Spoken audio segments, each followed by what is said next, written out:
Oke. Baik, bismillahirrahmanirrahim. Assalamualaikum warahmatullahi wabarakatuh. Waalaikumsalam. Selamat siang, yang terhormat Pak Fendi Aji Purnomo selaku pembimbing KMM kami. Dan teman-teman, terima kasih telah hadir pada siang hari ini. Kita langsung aja untuk pengantar dulu ya, Pak. Silakan Mbak, diatur. Iya, Pak. Izin share screen gimana ya?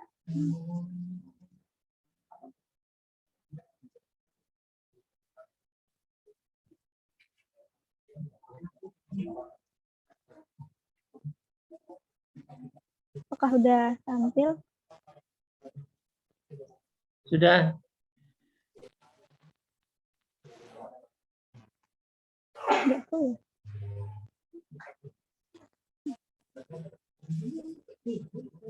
Bentar,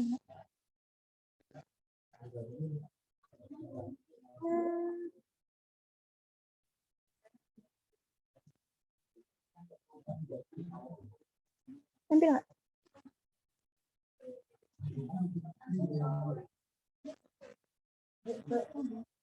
Tampil. Sudah, Mbak. Iya, Pak. Baik. Kita bekerja. Maaf. Kita di sini KMM di instansi magang di CV Digital Media Inovasi. Namun pengerjaannya di sekolah vokasi di lab Mixed Reality. Kemudian kita bahas dulu apa itu Metaverse. What is Metaverse? Secara simpelnya, Metaverse is all about immersive sensation of virtual life. Metaverse adalah sebuah sensasi yang mendalam mengenai kehidupan virtual. Itu adalah internet di mana next level atau lebih mendalam, lebih maju. Metaverse tak akan pernah bisa lepas dari internet sebagai akses utamanya. Hal tersebut didukung oleh perkembangan teknologi yang kini semakin canggih. Nah, di dalamnya pengguna dapat bekerja, bersosialisasi, belanja, hingga bermain dengan menggunakan teknologi khusus. Apalagi di zaman kita sekarang, generasi Gen Z yang kini makin menikmati Metaverse. Kemudian Metaverse lebih banyak dinikmati Gen Z lantaran generasi muda inilah yang sekarang lebih menikmati kehidupan di dunia virtual dan adanya tuntunan pengalaman digital yang tinggi. Kemudian, how does Metaverse work? Bagaimana Metaverse bekerja? Metaverse bekerja pada dasarnya sama seperti di dunia nyata. Pengguna diharuskan untuk terlebih dahulu memasuki dunia virtual menggunakan teknologi berkemampuan AR dan VR. Dalam perkembangan Metaverse sendiri, aneka produk yang menunjang sistem AR atau Augmented Reality dan Virtual Reality atau VR berpotensi untuk digunakan. Intinya, Metaverse adalah konsep dunia virtual yang akan menjadi masa depan dari kemutakhiran internet.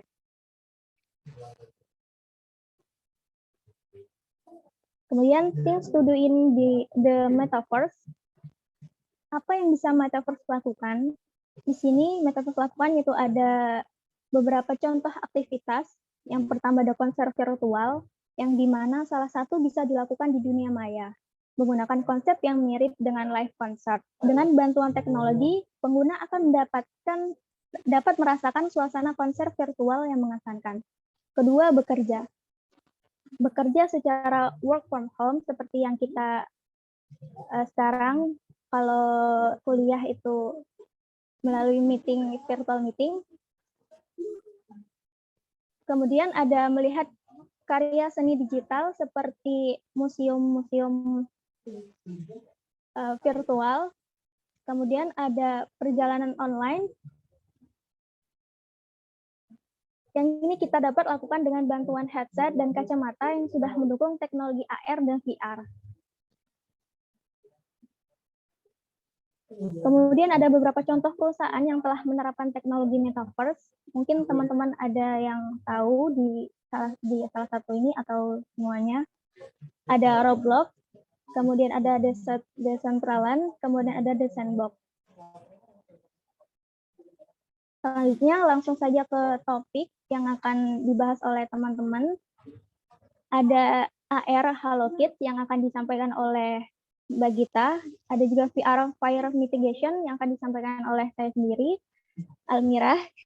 Kemudian ada VR Flood Mitigation yang akan disampaikan oleh Salsa. Kemudian ada VR Archery yang akan disampaikan oleh Meila. Dan terakhir ada VR Anatomart yang akan disampaikan oleh Mbak Anissa. Oke, selanjutnya Mbak Meila, VR Archery.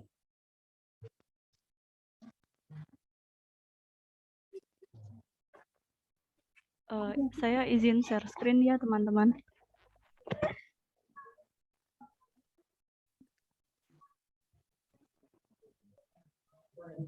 Benerin punya aku. Jadi, saya akan presentasi tentang rancang bangun aplikasi archery berbasis virtual reality atau VR dalam studi kasus Desa Kerandegan, Purworejo.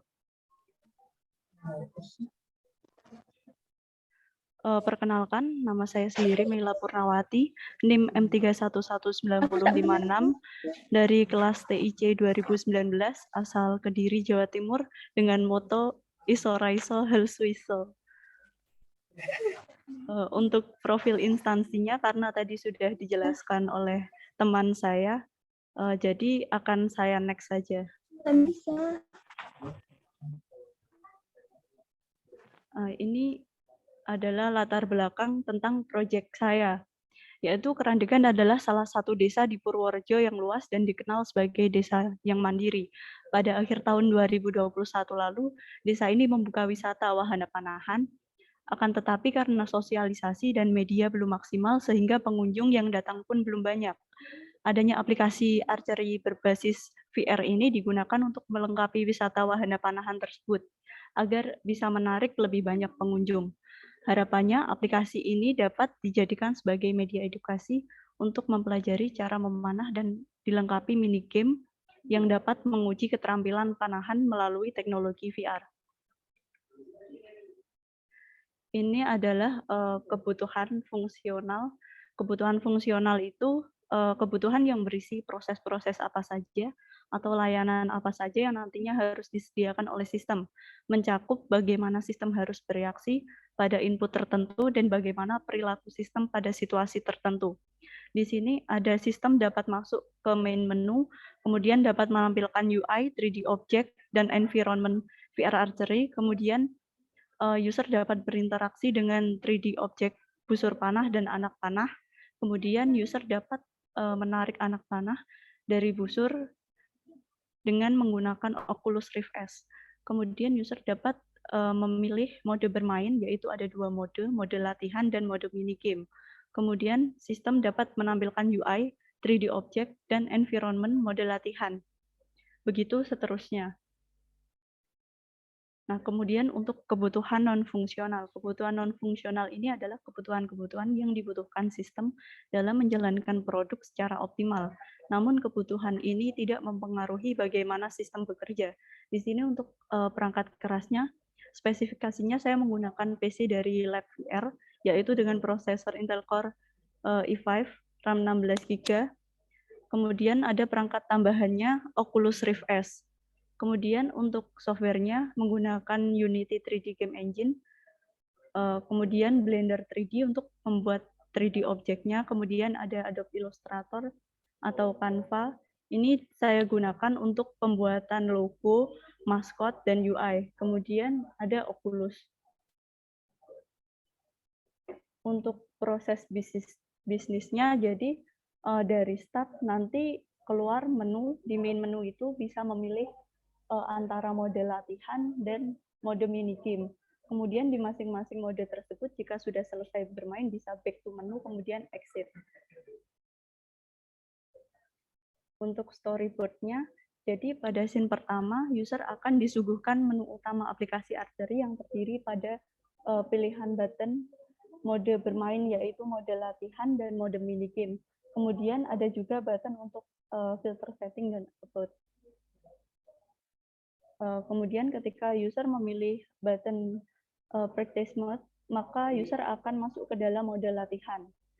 Ketika user memilih button mode minigame, maka user akan masuk ke dalam mode minigame. Nah, pada mode latihan ini ada UI dan audio yang membantu user untuk latihan membidik dan memanah target secara random. Untuk targetnya ini tidak terbatas, jadi bisa dipraktekkan berkali-kali. Sedangkan untuk di mode minigame, ini tidak ada UI dan audio yang membantu user untuk latihan membidik. Jadi hanya ada target panahan dan user harus memanah target tersebut untuk memperoleh skor sebanyak-banyaknya dalam 3 kali bidikan. Kemudian demo aplikasi. Di sini saya menggunakan Unity versi 2019.3.7F1. Ini saya demokan untuk mode latihannya karena mode yang minigame itu kurang lebih seperti ini, hanya saja nanti ada sistem poinnya. Di sini belum saya beri audio dan UI, tapi nanti UI-nya akan ada di sebelah sini.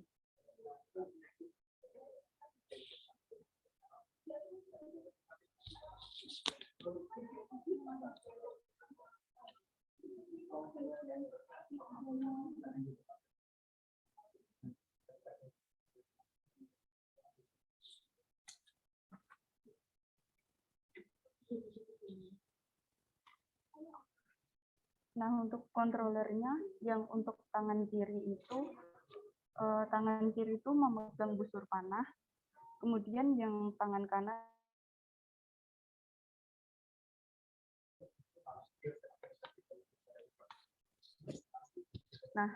nanti bisa ditarik lalu diarahkan ke target. Nanti targetnya bisa nancap, anak panahnya bisa nancap ke targetnya. Ini kalau dibuat panahan secara random, maksudnya nggak perlu ke arah target, nanti panahnya bisa jatuh lagi karena ada gravitasi. Seperti itu. Di sini anak panahnya jika diambil berkali-kali tidak akan habis karena ini mode latihan, jadi anak panahnya tidak terbatas.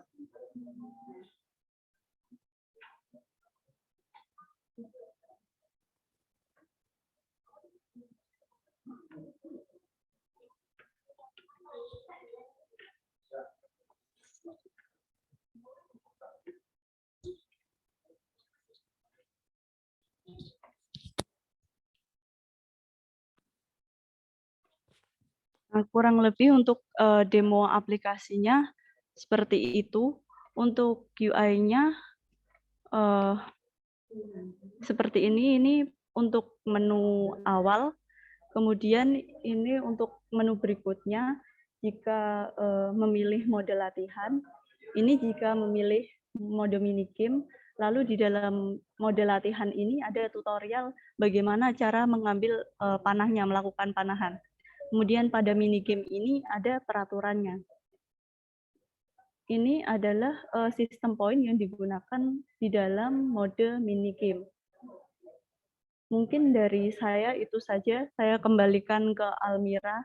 Terima kasih.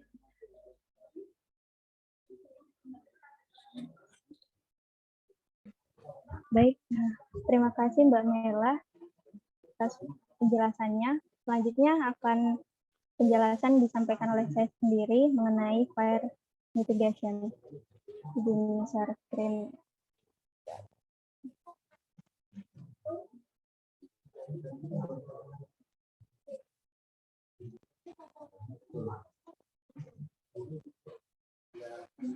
Ambil enggak? Ini? Baik. Di sini saya akan menyampaikan mengenai virtual reality mitigasi bencana studi kasus kebakaran atau fire mitigation. Sebelumnya, kenalan dulu, kalau ada yang belum kenal, nama saya Almira Pupratiwi, NIM M311906, asal dari Palembang, Sumatera Selatan. Slogannya Wong Kita Galuh, dari D3 Teknik Informatika 2019. Berikut kegiatan magang di Lab Mixed Reality Sekolah Vokasi UNS. Kemudian latar belakang, di sini Indonesia terdampak bencana. Permasalahan yang sering dijumpai Indonesia merupakan salah satu negara yang sering terdampak bencana. Salah satunya yaitu kebakaran. Dilihat pada diagram statistik kebakaran berdasarkan penyebab di Jakarta, terdapat kebakaran penyebab listrik yaitu ada 77, rokok ada 4, kompor ada 15, lain-lain ada 99, dan belum diketahui ada 1. Dilihat pada sumber jakartafire.net statistik. Kemudian di sini ada beberapa kejadian di Jakarta.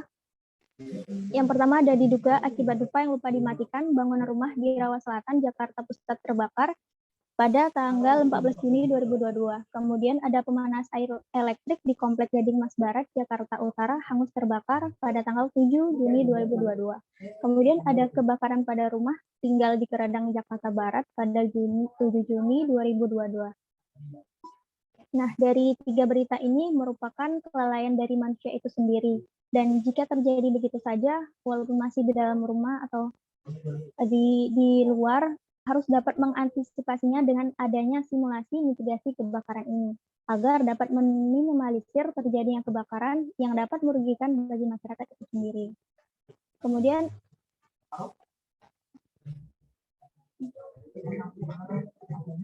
adanya kerugian bencana akibat dari sebuah bencana kebakaran. Banyak kerugian yang ditimbulkan di kebakaran mencakup kerugian ekonomi fisik, sosial, dan lingkungan. Berikut ada contoh, ada gambar diduga yang kebakaran tadi, terdapat rumah terbakar dan hangus semua. Selanjutnya, kurangnya pengetahuan masyarakat dalam penanggulangan bencana. Kebakaran bencana yang sering terjadi di lingkungan masyarakat umum, namun masih banyak masyarakat yang belum mengetahui dalam penanggulangan bencana kebakaran. Maka dari itu, masyarakat perlu diberi wawasan dan informasi mengenai cara yang tepat menyelamatkan diri dari dan cara penanggulangan dari bencana kebakaran tersebut. Tujuan kegiatan KMM ini, yang pertama dapat meningkatkan pemahaman, dapat membuat simulasi virtual reality, dan meningkatkan pemahaman terhadap penanggulangan kebakaran secara efektif. Kemudian dapat mempermudah pengguna dalam melakukan simulasi penanggulangan dan evakuasi dari bencana kebakaran. Kemudian yang terakhir ada media edukasi sebagai media edukasi bagi masyarakat dalam penanggulangan bencana kebakaran. Selanjutnya ada spesifikasi kebutuhan fungsional. Di sini pengguna dapat mampu mengakses scene yang diinginkan. Yang kedua, mampu berinteraksi dengan objek 3D.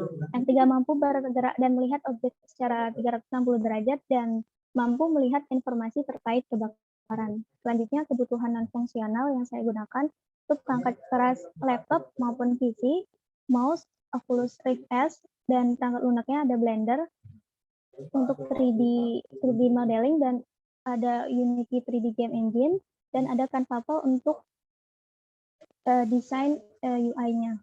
Selanjutnya ada proses bisnis.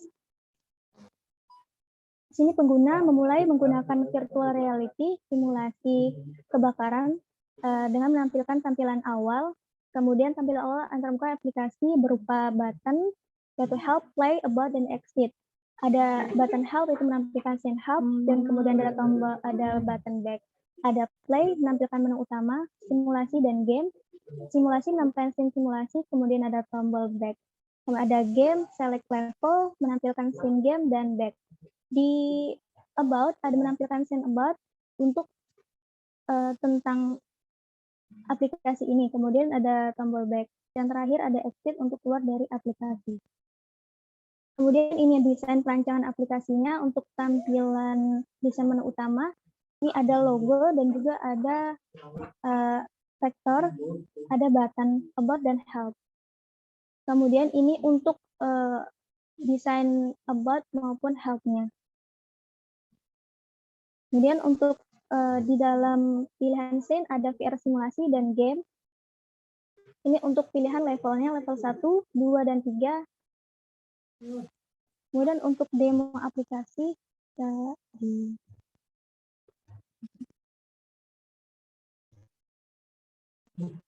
ketika kita mulai, di sini masih explore ruangan dengan menggerakkan controller dan juga sudut pandang.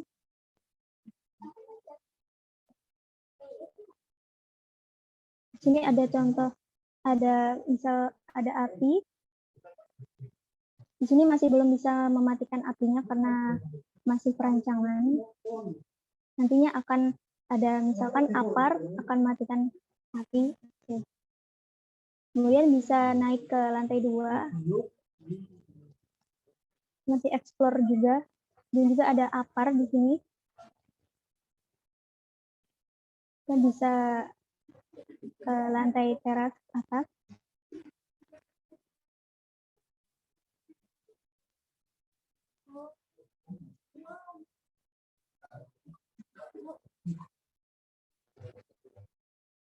Kemudian turun tangga.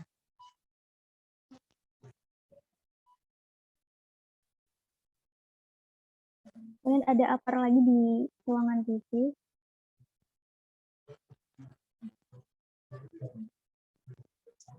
Kemudian bisa juga ke luar ruangan.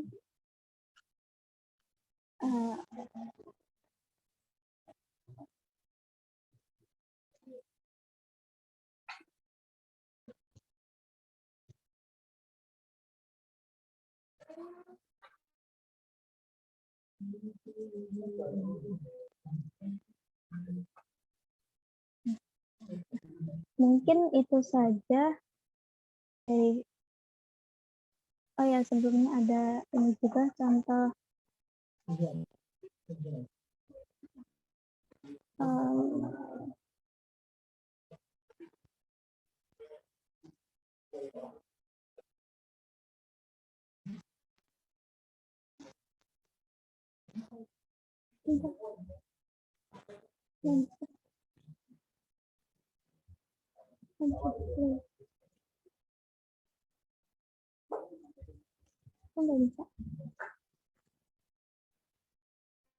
Udah. Nah, udah. Ini salah aja. Mungkin itu aja dari penjelasan saya.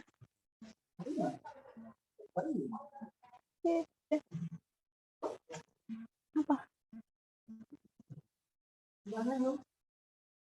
Tadi ada ini. Handuk basahnya bentar, Pak. Nanti saya ini. Stop. Silakan. Kalau mau lanjut, enggak apa-apa. Ini. Kamu ya tak share screen. Kamu.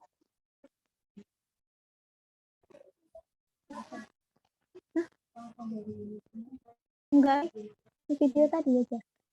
Kamu share screen.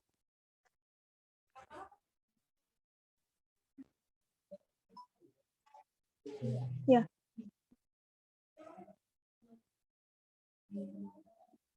Gitu. Ya, itu ada cara nge-grab, itu masih ada kesalahan karena baru coba nge-grabnya.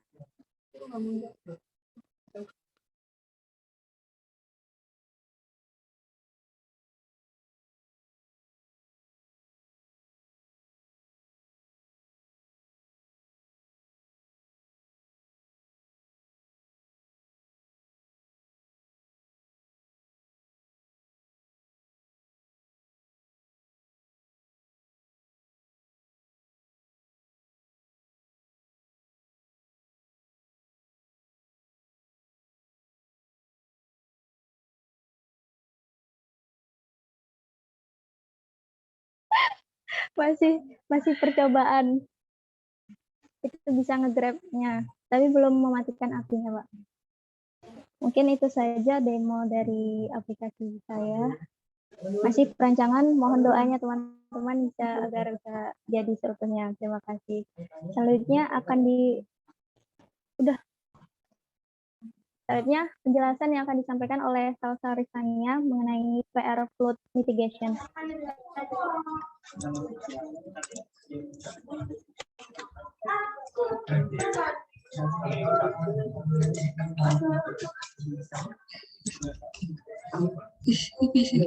Silakan, Mbak Salsa. Suara saya terdengar, Pak. Tapi ada noise di belakangnya itu. Iya. Coba, Mas Ariko. Bukan. Oh, bukan, Pak. Oh, Mas Ariko di luar ya. Assalamualaikum warahmatullahi wabarakatuh. Saya akan mempresentasikan mengenai proyek virtual reality flood mitigation. Terlebih dahulu perkenalkan, saya Salsa Rizania, NIM M3119080 dari Prodi D3 Teknik Informatika angkatan 2019, kelas TID, asal dari Sukoharjo. Untuk instansi magang, saya magang di CV Media Digital Inovasi yang ada di Colomadu. Selanjutnya untuk latar belakang dari proyek yang saya buat, ini adalah kejadian bencana banjir, merupakan kejadian paling banyak di Indonesia. Dari data di samping menunjukkan jumlah kasus banjir di Indonesia per 31 Oktober 2021, bencana banjir berada di tingkat pertama dengan kasus 1.228. Untuk yang kedua, tingkat kerentanan masyarakat terhadap bencana banjir cukup tinggi. Dengan ditunjukkan data di samping, ini merupakan korban ataupun kerusakan fasilitas maupun rumah yang selama terjadi bencana. Jika coping capacity masyarakat yang tinggal pada wilayah rawan bencana banjir dapat ditingkatkan, maka kerentanan masyarakat terhadap bencana akan menurun karena telah siap menghadapi kemungkinan terburuk. Tujuan dari proyek ini yaitu untuk meningkatkan pemahaman masyarakat terhadap mitigasi bencana banjir, untuk mempermudah pengguna dalam memahami bagaimana mitigasi bencana banjir, dan sebagai media edukasi yang interaktif karena menggunakan VR. Untuk spesifikasi kebutuhan fungsional, nantinya pengguna dapat mengikuti langkah yang diberikan melalui menu, melalui screen yang ada di aplikasi. Kemudian pengguna mampu meletakkan dan menggerakkan objek tanpa batasan waktu. Ini terjadi pada simulasi. Yang kedua, pengguna mampu meletakkan dan menggerakkan objek dengan batasan waktu. Ini untuk game. Kemudian pengguna mampu berlanjut ke level berikutnya setelah menyelesaikan instruksi game dan waktu yang ditentukan. Pengguna juga dapat mengakses scene yang diinginkan. Pengguna mampu bergerak di dalam scene virtual reality. Untuk kebutuhan non-fungsional, saya menggunakan laptop minimal RAM 4 GB, kemudian mouse untuk membantu dalam pembuatan, dan Oculus Rift S untuk membantu dalam pengoperasian aplikasi. Kemudian untuk kebutuhan non-fungsional, perangkat lunak yang saya gunakan game engine, yaitu dengan Unity, kemudian 3D modeling menggunakan Blender, graphic design, saya menggunakan Canva Pro dan Figma untuk membuat button, kemudian audio editor menggunakan Audacity. Untuk proses bisnis mengenai proyek yang akan saya buat, itu nanti akan tampil menu home, Kemudian terdapat button play, button hub, button about us, dan button exit. Pada button play, ketika diklik akan muncul pilihan button simulasi atau game.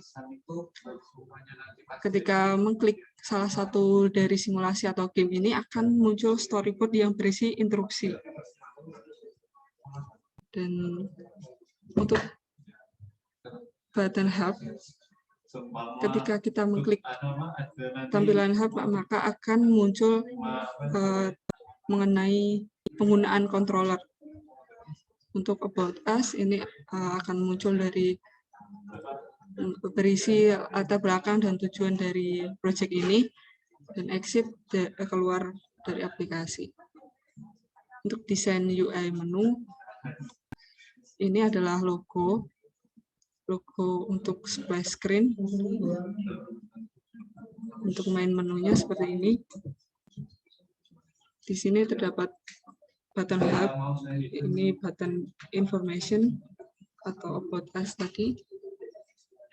Ini button play, dan ini button exit. Untuk demo dari aplikasi ini,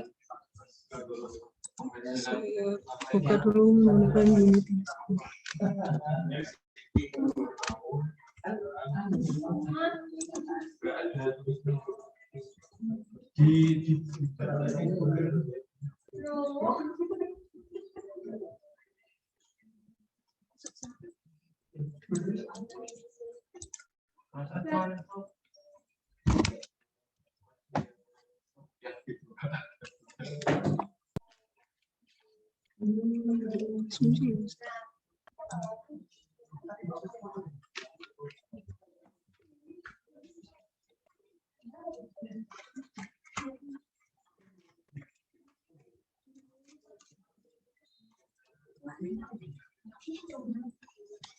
Ini environment yang saya buat. Di sini ada pemukiman, dan di sebelah sana ada sungai. Dan terdapat jembatan penyeberangan.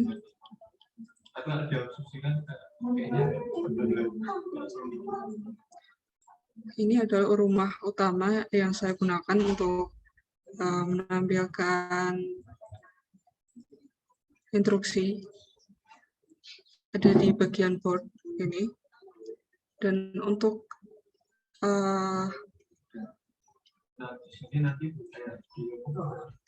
di sini juga nanti akan terdapat langkah-langkah yang akan digunakan untuk bagaimana mitigasi bencana, seperti mematikan televisi atau menyimpan dokumen. Ini belum saya tambahkan karena tadi ada kesalahan. Terus ini untuk hujan masih tembus ke rumah. Harusnya hujan berada di luar. Dan untuk OVR-nya ini masih belum sesuai karena objek sama OVR-nya masih gedean objeknya.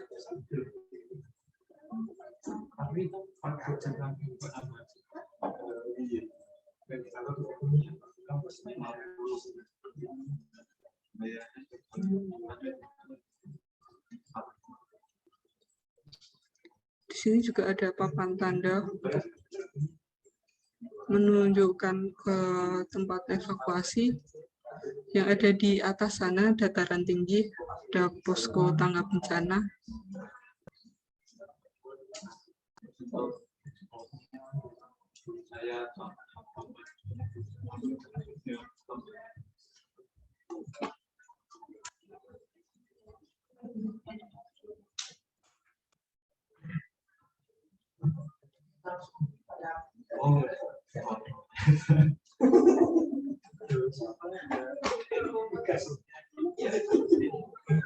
Di sini ada titik kumpul ketika nanti level kedua atau ketiga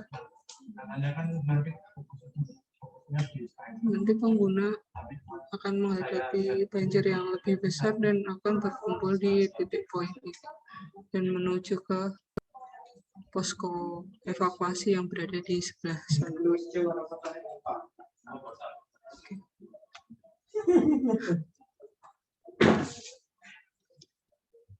Untuk interaksinya belum ada karena tadi ada masalah di OVR-nya.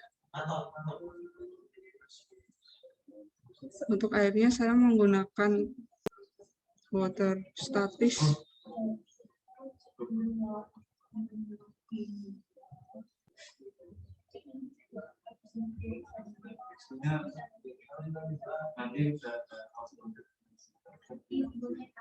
Ini saya akan menuju ke airnya.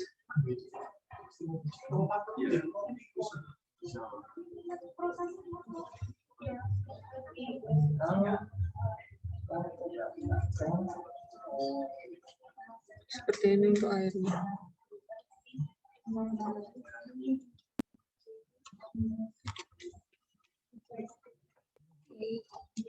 Cukup sekian yang dapat saya tunjukkan mengenai proyek food mitigation. Waktu dan tempat saya kembalikan ke Almir.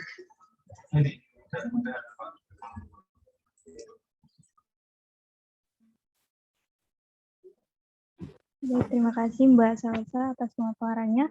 Selanjutnya pada Mbak Nurul Anissa yang akan memaparkan mengenai VR Anatomat.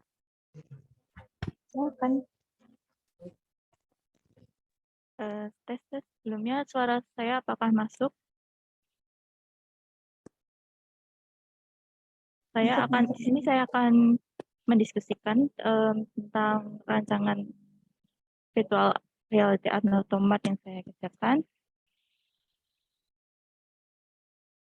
Jadi di sini saya membuat virtual reality Anatomat. Izinkan saya untuk share screen.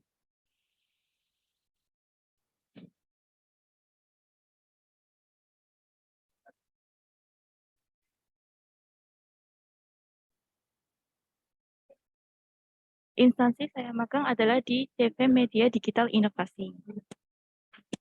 Dan dengan proyek yang saya kerjakan yaitu Virtual Reality Anatomat.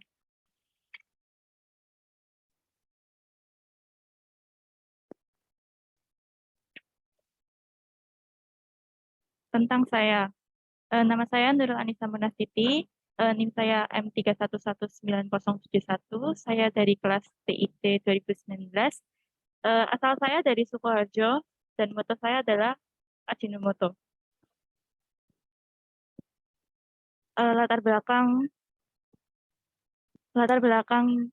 VR Anatomat yaitu pengenalan tentang organ manusia umumnya masih disajikan dalam bentuk tulisan dan gambar yang terdapat dalam buku ataupun alat peraga buatan. Oleh karena itu, dimanfaatkan teknologi VR sebagai sebuah inovasi dalam pembelajaran mengenai organ dalam tubuh manusia. Dengan memanfaatkan teknologi VR, dapat memberikan pengalaman baru bagi para pengguna, di mana pembelajaran mengenai organ tubuh akan lebih inovatif, menarik, dan interaktif.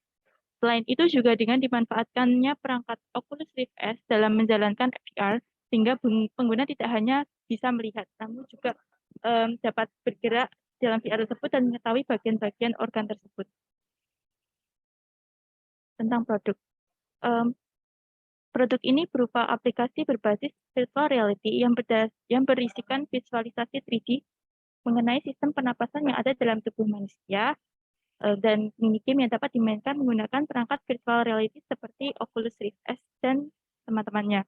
Pengguna dapat menampilkan splash screen dan home screen, kemudian dapat menampilkan home, kemudian pada tampilan home dapat masuk ke menu tampilan scene VR organ tubuh atau lingkungan organ tubuh dan dapat memainkan minigame. Dan dalam tampilan scene VR dapat menampilkan deskripsi dan informasi mengenai organ tubuh pernafasan manusia. Spesifikasi kebutuhan fungsional. Jadi di sini sistem mampu menampilkan splash screen, sistem mampu menampilkan scene home, sistem mampu menampilkan scene VR organ tubuh, sistem dapat menampilkan scene minigame, user mampu mengangkat dan memindahkan model 3D, sistem mampu menampilkan deskripsi organ tubuh, user mampu menyusun bagian organ, dan user mampu mengakses scene yang diinginkan, serta user mampu bergerak dalam scene virtual reality.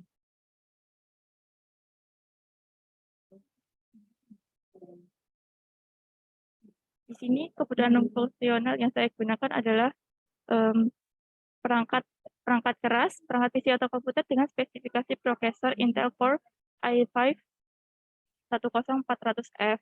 Kemudian RAM-nya ada 16 GB, graphics card NVIDIA GeForce GTX dan Oculus Rift S. Untuk perangkat lunaknya di sini saya menggunakan Unity 3D Game Engine, Blender 3D, Oculus, dan Canva. Jadi di sini ada proses bisnis yang bisa diakses user, yaitu pertama user kemudian menampilkan splash screen dan menampilkan scene bound. Dalam tampilan scene bound akan menampilkan scene permainan labirin dan menampilkan scene minigame. Dalam permainan labirin menampilkan gambar organ tubuh dan ditampilkan deskripsi mengenai organ tubuh tersebut. Dalam tampilan scene game, user dapat menebak nama organ dan fungsinya. Storyboard. Jadi yang pertama, pada scene utama user akan ditampilkan menu utama yang terdiri dari button VR Automat, button Help, dan About. Setelah user masuk ke dalam VR, user akan melihat sebuah ruangan yang mengantarkan user untuk dapat mempelajari organ dengan informasi yang ada di dalamnya. User dapat bergerak dengan controller menuju ruangan yang dituju. Dengan setiap gerakan ada informasi mengenai organ yang dimaksud. Ketika user telah sampai di ruangan tersebut, user dapat memilih organ dan bisa untuk mengangkat organ tersebut. Ketika user mengklik organ yang dimaksud, maka muncul kotak informasi mengenai organ tersebut. Yang terakhir, user dapat memilih kotak kuis jika ingin bermain menebak mengenai organ yang telah diinfokan. Demo aplikasi.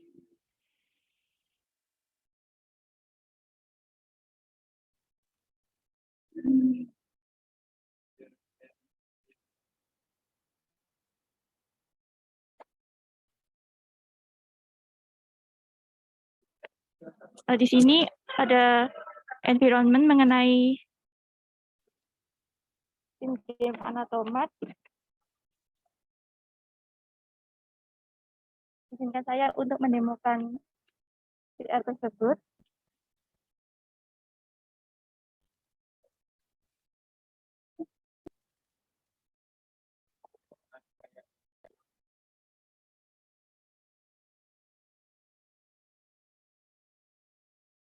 Jadi di sini ada sebuah ruangan yang bentuknya itu seperti labirin, tapi labirin ini tuh seperti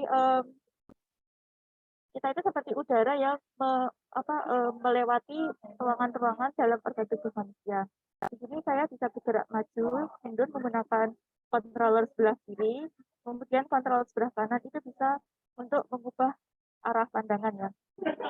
Lalu kemudian kita berjalan ke arah labirin dengan tanda yang sudah disediakan seperti ini, dan kita nanti diantarkan sampai ke ruangan utama dalam pernapasan manusia, yaitu paru-paru. Nah, ini nanti ada informasi mengenai ini sudah di organ mana. Misalkan ini tadi kita masuk ruangan, jadi kita berada di hidung, kemudian ada di tenggorokan dan seperti itu. Dan apabila sudah melewati ruangan yang seperti ini, yang ada berwarna pink ini artinya kita sudah sampai di bronchus dan bronchiolus.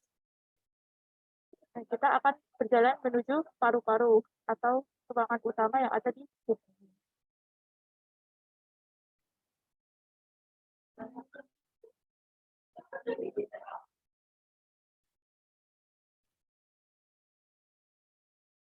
Setelah kita sampai di ruangan ini, nanti akan ada organ di sini. Nanti di sini nanti ada paru-paru begitu. Terus kemudian kalau misalkan ingin bermain game, nanti juga di sini. Terus kemudian saya ini bisa untuk grab benda yang diinginkan. Jadi ini sebenarnya prinsipnya nanti organ tubuhnya bisa dipegang seperti ini. Gitu.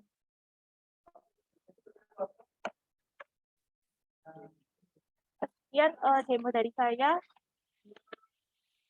Terima kasih.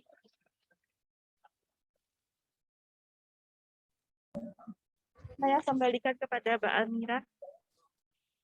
Baik, terima kasih Mbak Nurul Anissa atas pemaparannya. Selanjutnya yang terakhir yaitu dari Mbak Gita mengenai AR Halo Kids. Dipersilahkan.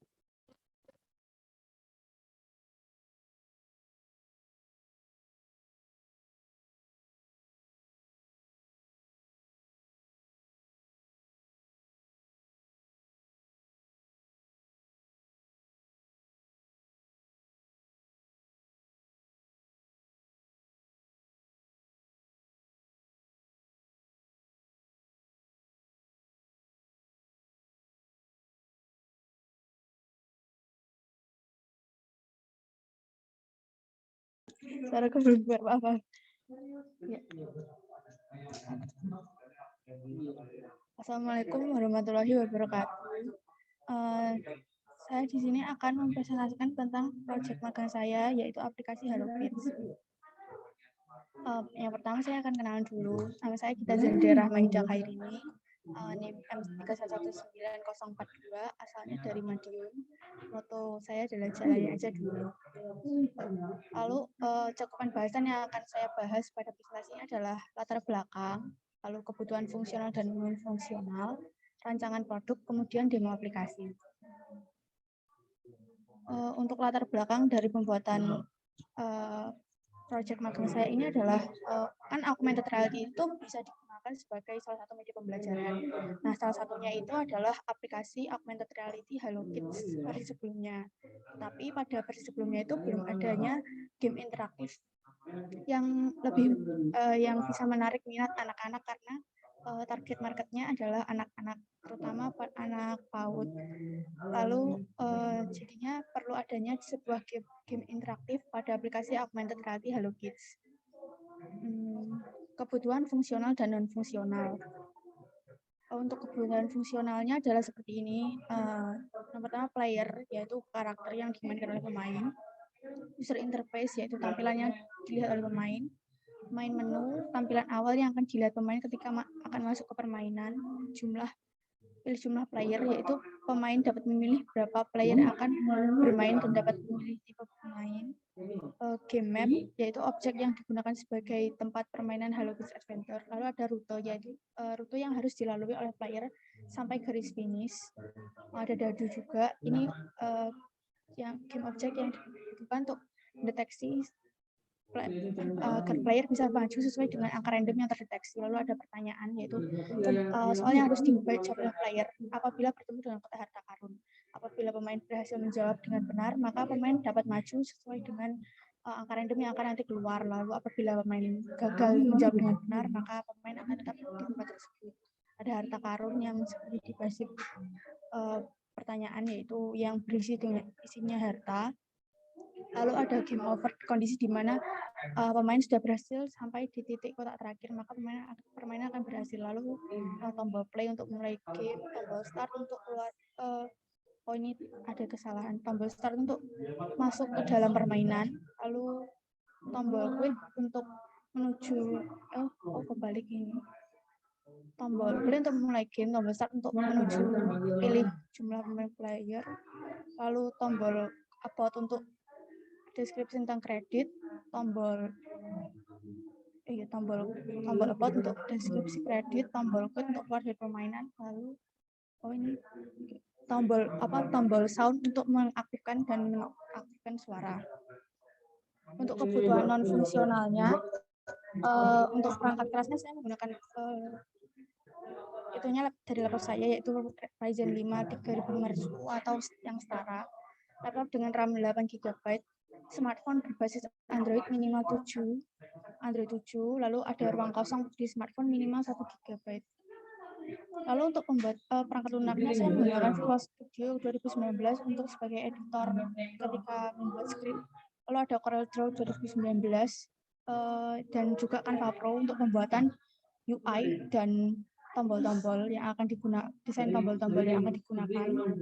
Lalu ada Unity 2019.4.26 F1. Ini sebagai engine yang saya gunakan untuk pembuatan augmented reality HaloKids Adventure ini. Lalu saya menggunakan EasyAR sebagai engine SDK yang untuk pembuatan AR-nya. Lalu ada Android Studio. Lalu dibutuhkan Gradle versi 564 karena jika tidak menggunakan Gradle ini, menggunakan defaultnya Unity tidak akan bisa dibuat. Lalu ada rancangan produknya seperti ini. Ini adalah contoh keempat karakter yang akan digunakan. Ada Rogue, Knight, Wizard, dan Barbarian. Lalu ini adalah desain splash screen-nya HaloKids Adventure. Ini adalah rancangan desain dari main menu. Apabila kita mengklik about, nanti akan muncul tentang deskripsi dari produk ini. Lalu untuk sound ini, apabila kita klik nanti akan bisa mute, lalu diklik lagi bisa keluar suara BGM-nya. Lalu tombol exit ini untuk keluar dari aplikasi. Lalu apabila kita klik play ini, segitiga ini, akan menuju ke tampilan pilih pemain seperti ini, yang nanti kita bisa memilih dia adalah player 1, player 2, player 3, player 4, atau CPU. Kalau jika memilihnya CPU, nanti dia nggak ada tombol buttonnya yang akan muncul di ketika permainan, tapi dia akan otomatis bisa berjalan seperti yang lainnya. Lalu jika kita play itu untuk masuk ke permainan. Untuk demo aplikasinya saya menggunakan dua device, yaitu HP sama laptop, karena untuk di HP untuk penjalanan permainannya itu tidak bisa, tapi AR-nya sudah bisa dipakai. Contohnya seperti ini. Mir. Minta satu lagi yang kita Zendia, satu lagi. Jadi bisain set screen.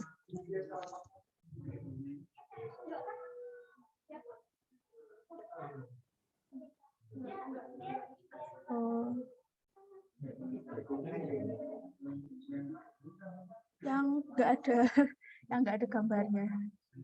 Sebentar.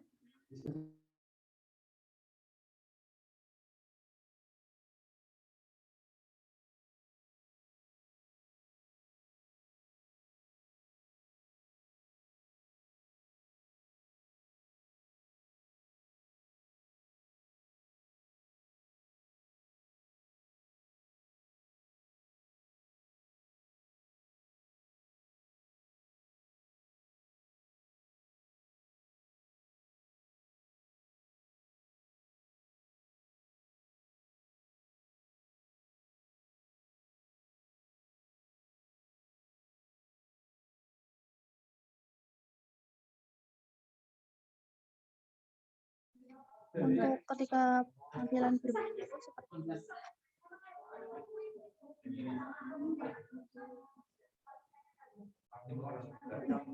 Jadi jika kita pencet roll, ini kan player 1, player 2, player 3, player 4. Jadi setiap role pemain itu sudah ada posisi role-nya masing-masing.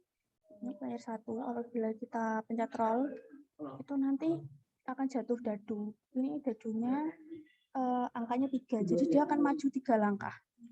Seperti ini gantian, sampai nanti dia akan sampai di garis finish. Nah, ini dia berhenti di kotak harta karun. Nah, dia akan maju sampai dapat bonus maju. Ini dia dapat bonus majunya 3. Tetapi pada kotak harta karun ini masih belum ada soal yang akan muncul karena masih belum dilihat. Untuk roll ini seperti ini. Lalu untuk user game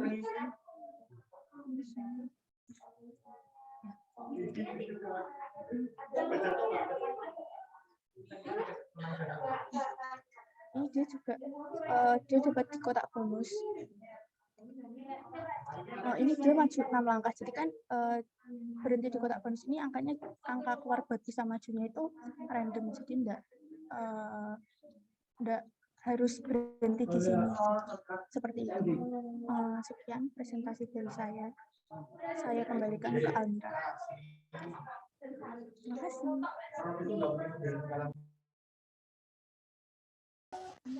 Baik, terima kasih kepada teman-teman semua yang telah memaparkan hasil kegiatan magang. Mungkin Dari Pak Fendi atau teman-teman yang ingin bertanya dari Pak Fendi, ada feedback atau teman-teman ada pertanyaan? Oke, silakan teman-teman dulu, Mbak.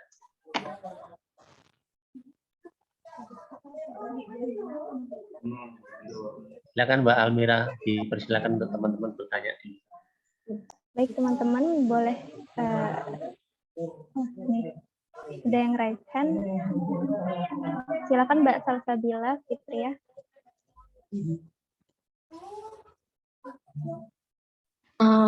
Baik, terima kasih. Assalamualaikum warahmatullahi wabarakatuh. Saya Salsabila dari Prodi 3 TKI UNS. Mau tanya mungkin ke semua yang ikut seminar, maksudnya ke yang tadi presentasi, itu apa ya, dari tiap-tiap aplikasi atau VR dan AR yang dibuat itu kesulitan, mungkin dari saat ini agak kesulitan, mungkin apa ya, kayak kesulitan yang didapat selama proses sampai seminar. Itu mungkin kayak dari pengubahan environment-nya atau dan sebagainya. Mungkin kesulitannya apa aja? Terima kasih.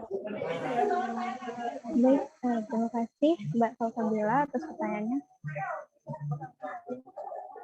Pak, ini ditampung dulu atau langsung dijawab, Pak? Boleh dilanjutkan dulu pertanyaannya. Baik, selanjutnya Mbak Diah Barsari, silakan.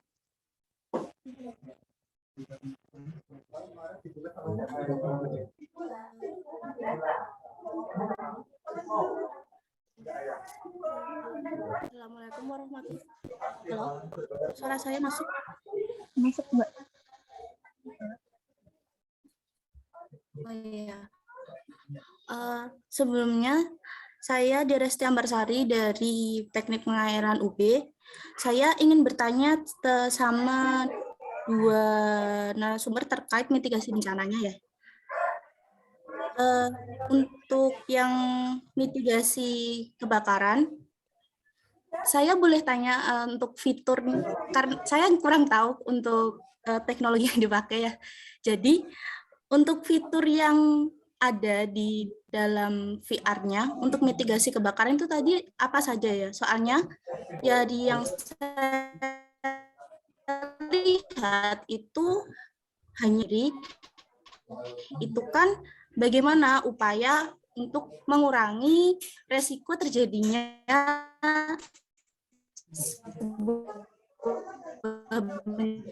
bencana. Itu saja.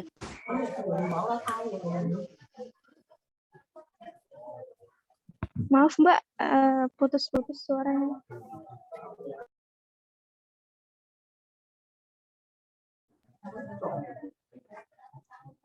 Tadi bagaimana mengurangi resiko bencana, Mbak, dari aplikasi itu?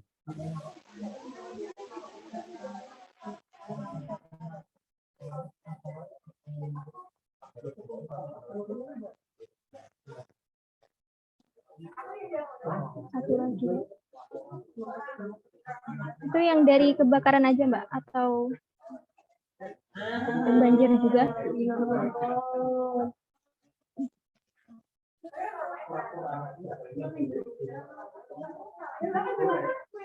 Karena kalau yang untuk dari demo yang saya lihat itu sudah cukup mencakup untuk mitigasi sendiri. Itu kan sebenarnya ada 4 tahap. Mohon maaf ya sebelumnya. Sebenarnya kan kalau mitigasi itu ada 4 tahap untuk pemahaman lingkungan bencana, kemudian kesiapsiagaannya, kemudian responnya, dan pemulihan. Untuk yang banjir sebenarnya sudah cukup menjelaskan bagaimana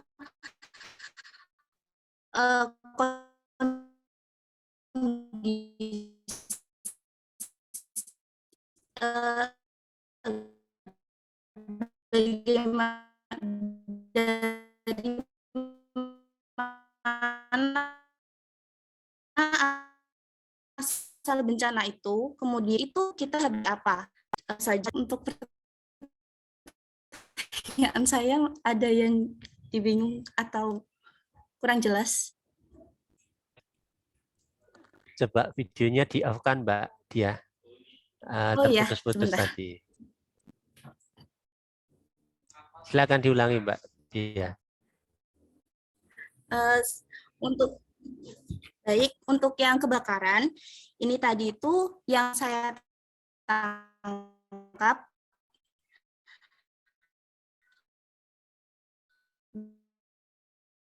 dari penerapannya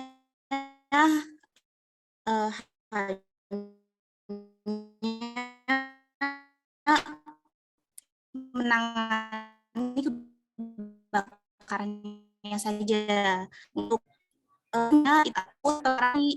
itu harus bagaimana sendiri. Kemudian si banjir itu pasti respon yang dibutuhkan ketika kejadian, tapi untuk pemulihan setelah itu belum dari sedangkan mitigasi itu hanya keseluruhan program.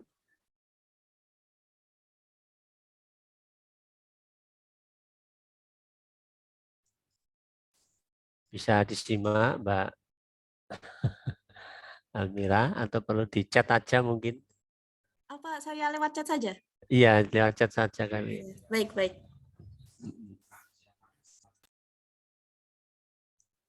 Mungkin sambil dijawab saja. Silakan Mbak Almira.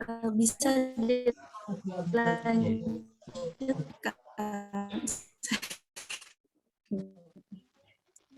Dijawab pertanyaan yang pertama tadi ya, dari Mbak Salsabila, dari tiap aplikasi kesulitan apa aja? Mungkin dari saya sendiri, karena emang belum masih pemula, masih cara belajarnya ini, jadi kurang memahami, jadi harus explore kembali mengenai Unity-nya, terus VR-nya, terus cara OVR-nya gitu kan. Mungkin dari saya itu harus explore lagi. Mungkin dari teman-teman.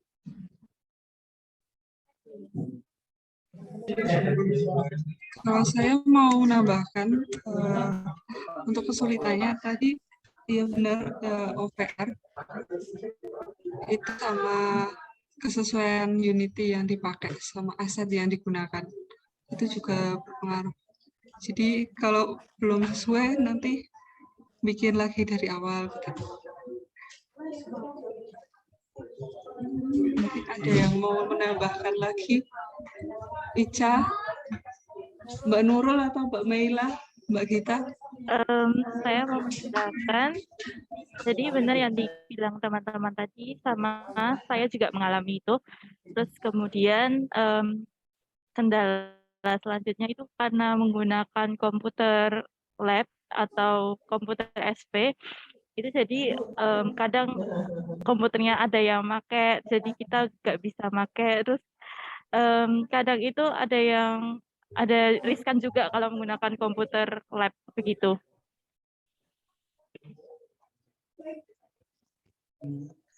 Kalau saya mau menambah juga ya, saya dari pembuatan AR sih yang kendalanya tuh ya tadi hampir sama sih sama kayak yang lain, kayak kita harus explore lagi. Terus yang agak sulitnya tuh tadi kemarin terlalu fokus ngerjain yang buat mekanisme gamenya, terus baru kemarin tuh baru nambahin ke AR-nya, ternyata AR-nya nggak bisa, jadinya kayak bisa ditampil, AR-nya bisa kedetek, tapi gamenya nggak bisa jalan. Mungkin ya bisa, tapi butuh waktu buat benerin lagi.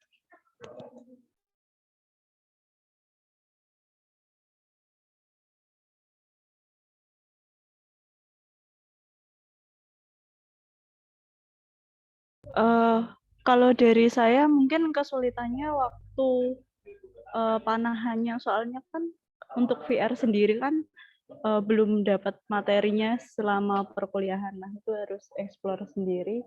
Terus untuk awalnya saya kan pakai OVR, nah itu belum bisa interaksi sama panahannya, terus harus gonta-ganti itu environment-nya sama versi Unity-nya biar bisa interaksi.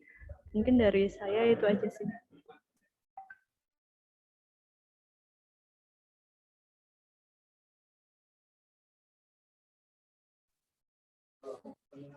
Baik, untuk Mbak Sabila gimana atas jawaban dari kita?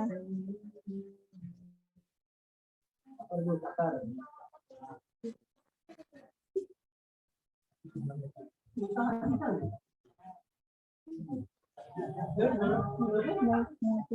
selanjutnya tadi yang saya tangkap mengenai pertanyaan Mbak siapa tadi? Mbak Diah mengenai tadi ya, penjelasan saya emang kurang sih ya. Sebenarnya di dalam menu tadi kan ada 2 menu, ada simulasi sama game. Nah, simulasi itu nanti terdapat informasi mengenai kelas-kelas kebakarannya sesuai dengan benda yang terbakar apa, kemudian berbagai jenis aparnya apa, terus selain apar tuh apa aja yang digunakan, misalkan menggunakan karung basah atau kain basah atau pasir yang dapat mematikan api. Kemudian untuk di gamenya itu setelah kita dapat informasi dari informasi-informasi di simulasi, maka akan ada game interaksi. Di gamenya misalkan ada api kemudian dimatikan menggunakan sesuai jenis kebakarannya, seperti itu.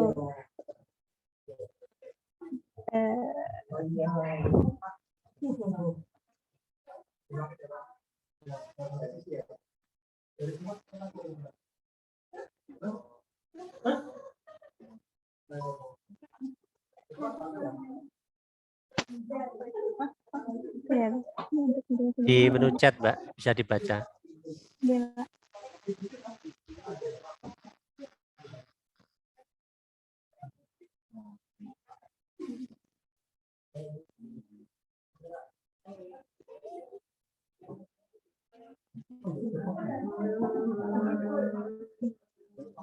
Tadi sebelumnya jawaban saya udah terdengar belum?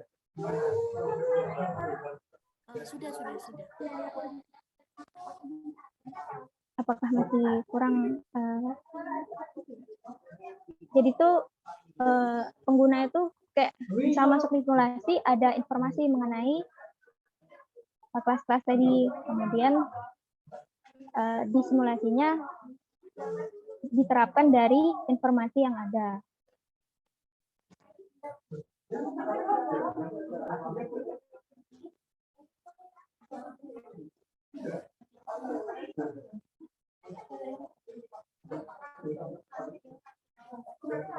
Sebentar ya, Mbak ya. Yang banjir itu, Mbak, silakan ditambahkan yang banjir.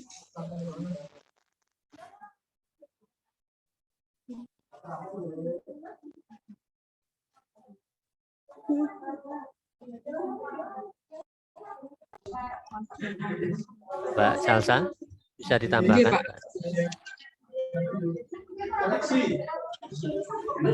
Untuk banjir sendiri,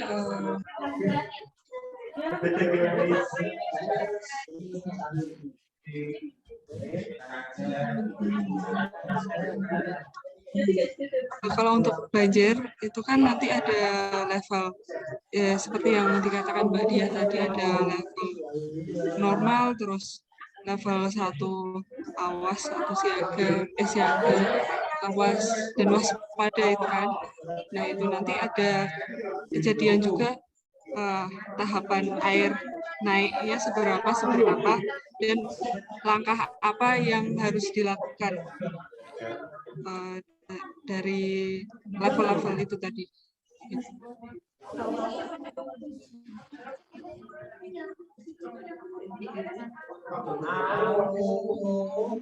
Itu Mbak Diah. Apakah sudah jelas?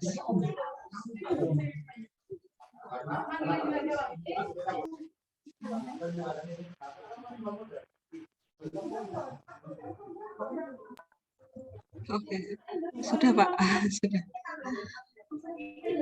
Sudah ya. Ada lagi yang mau ditanyakan dari teman-teman? Silakan.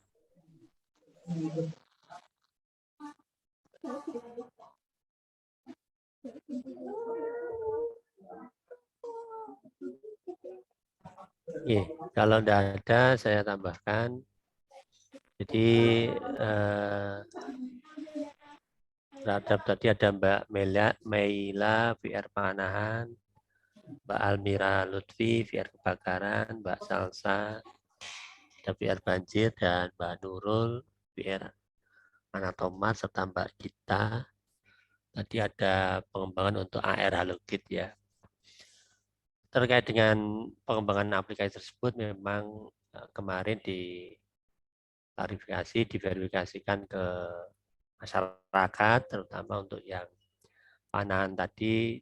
Di sana memang dikembangkan desa wisata Panahan yang harapannya nanti bisa memberikan edukasi sebelum mereka terjun ke wahana wisata Panahan. Artinya mereka bisa belajar sendiri kebutuhan apa yang diperlukan ketika mau olahraga Panahan tersebut, kemudian bagaimana aturan-aturan dalam menggunakan anak panah tersebut. Kemudian untuk yang VR kebakaran dan banjir, kemarin telah mengundang dari Pusat Studi Bencana.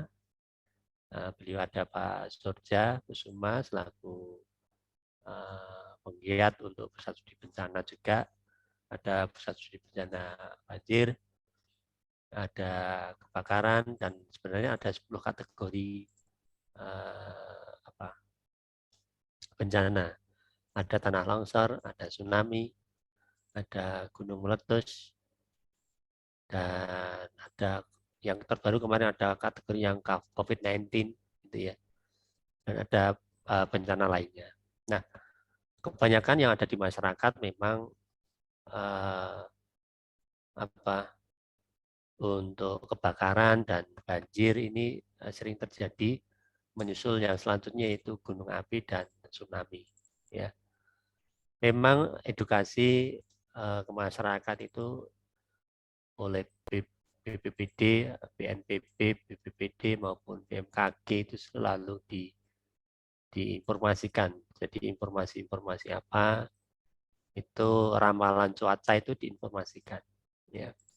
Akan tetapi di situ kan muncul sebuah buku pedoman.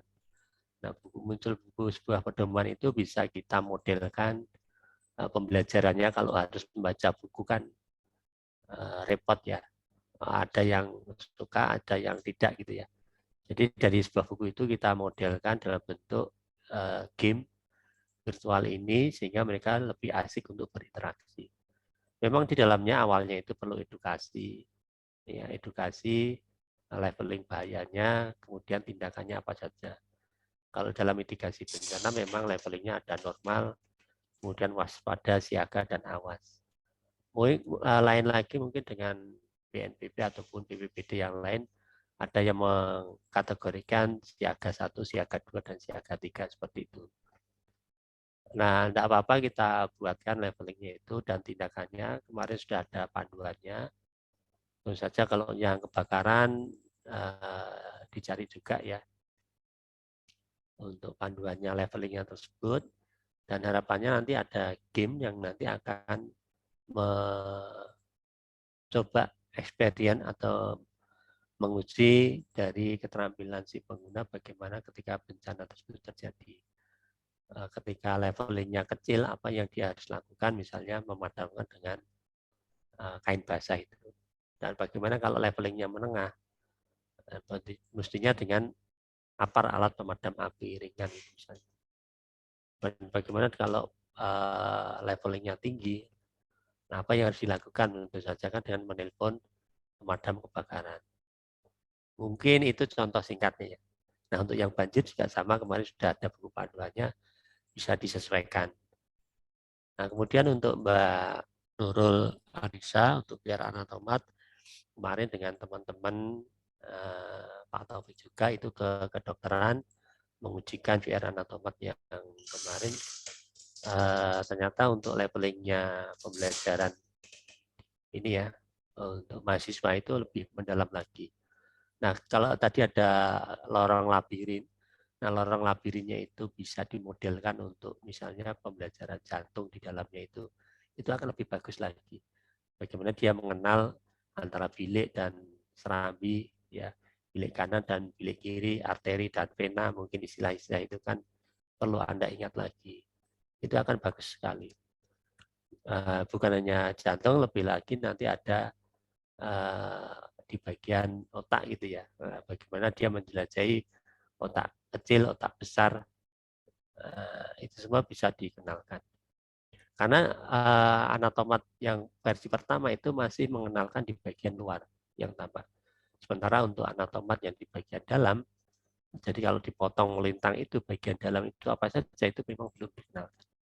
Ini akan lebih bagus kalau dari Mbak Nurul bisa mengenalkan di bagian dalamnya tadi melalui game labirin tadi. Kemudian Mbak Gita, kaitannya dengan air halogit, memang halogit yang pertama itu mengenalkan kognitif ya, mengenalkan pembelajaran profesi anak, mengenalkan kebutuhanku, mengenalkan alat musik.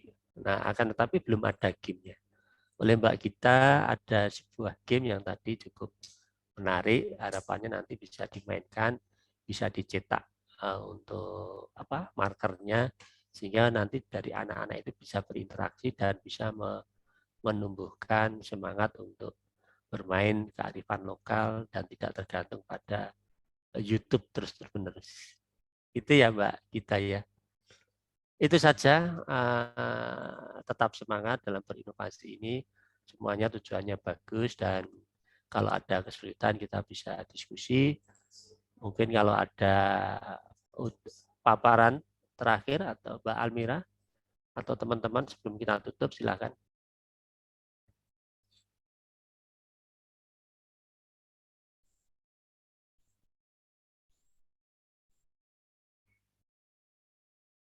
Cukup Mbak Almira? Cukup Pak, mungkin cukup. Itu ya. Sehingga nanti bisa dipahami untuk benang merahnya bagaimana mewujudkan sebuah inovasi melalui ini nanti dilanjutkan ke tugas akhir ya Mbak Almira dan teman-teman ya. Semoga bisa terwujud dan bisa bermanfaat untuk semuanya. Kurang lebihnya mohon maaf, tetap semangat. Akhirul salam. Wassalamualaikum warahmatullahi wabarakatuh. Ya, terima kasih. Terima kasih Pak Fendi dan teman-teman semua yang sudah. Terima kasih Pak Fendi.